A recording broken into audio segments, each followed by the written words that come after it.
Ngayong araw may binabantayan nga tayo na bagyo, itong tropical storm Nangka, na nasa labas naman po ng ating area of responsibility. Malayo po ito sa ating bansa, mahigit 2,500 kilometers east-northeast ng extreme northern Luzon. At sa nakikita nga natin, generally papalayo naman po ito ng ating bansa at hindi naman makakaapekto sa ating panahon sa ngayon. At yung habagat pa rin po o yung southwest monsoon ang patuloy pong nagdadala ng mga kaulapan at mga pag-ulan dito po sa may western section ng ating bansa. Halos buong Luzon po actually ngayon ay makakaranas ng mga cloudy skies o yung maulap na panahon, mga kalat-kalat na mga pag-ulan, pagkulog at pagkidlat, maging dito rin po sa may area ng Western Visayas.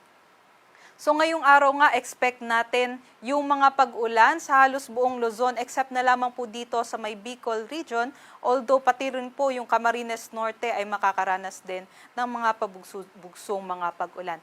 Pinakamatataas naman po yung ating intensity ng pag-ulan dito sa may Zambales at Bataan, kung saan sa ngayon po ay nakataas ang yellow heavy rainfall warning sa ating mga NCR Pag-asa Regional Services Divisions. Aside naman po dyan, dito rin po sa may Occidental Mindoro, ay expect din po natin na meron po tayong mga panakanakang pag-ulan. Ito naman po yung ating mga inaasahan na agwat ng temperatura, kung saan sa Lawag po ay 27 to 32 degrees Celsius, Tuguegarao 25 to 33, dito naman po sa Baguio 17 to 20, Metro Manila 25 to 29, Tagaytay 23 to 29, at sa Legazpi po may kataasan yung ating maximum temperature, 26 to 31 degrees Celsius.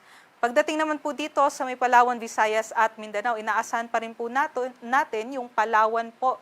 Maging dito po sa may Aklan, Antique at Capiz ay meron din pong mga pag-ulan dulot ng habagat. So, doble ingat pa rin po sa ating mga kababayan dahil posible pa rin po yung mga pagbaha at pagguho ng lupa kung meron po tayong katamtaman hanggang malalakas na mga pag-ulan dulot ng habagat. Other parts naman po ng Visayas and Mindanao ay meron po tayong mainit at malinsang panahon, especially po sa tanghali hanggang hapon, although may tsansa po tayo ng mga panandaliang buhos ng ulan dulot ng mga thunderstorm activities. Ito naman po yung ating mga agwat ng temperatura dito po sa may Kalayaan Islands and Puerto Princesa 25 to 32 degrees Celsius, sa may Iloilo 26 to 33, Cebu 27 to 33, dito naman sa Tacloban 27 to 34, Cagayan de Oro 25 to 34, Davao 26 to 33 at Zamboanga naman 25 to 34 degrees Celsius.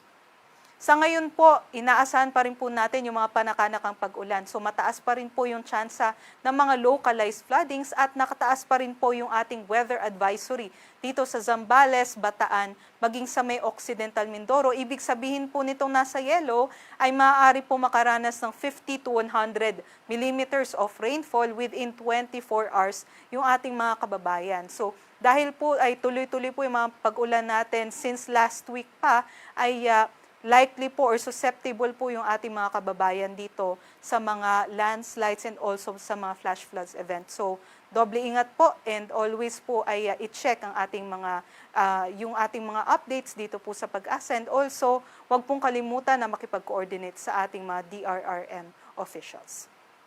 Para naman po sa kalagayan ng ating karagatan, wala naman po tayong nakataas na gale warning. So, pwede din pong makapalaot yung ating mga kababayan sa anumang seaboards ng ating bansa.